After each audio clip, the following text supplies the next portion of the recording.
ភូមិកដាលភូមិកដាល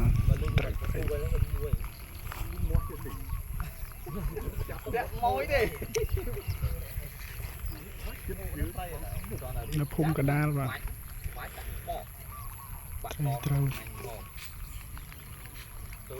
ជីងទៅទៅរឿងទៅទៅពី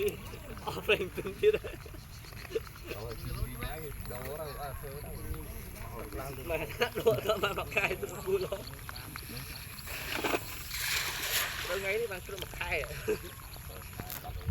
មួយឡ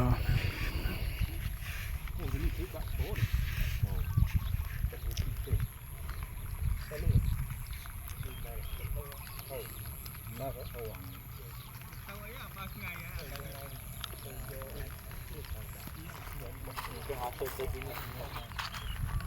ទៅបានតាហ៎ដល់nămប្រាំហើយ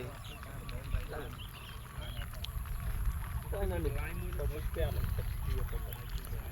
យកបងលឺដល់ឆ្នាំមិនក៏តែពុនមួយសូន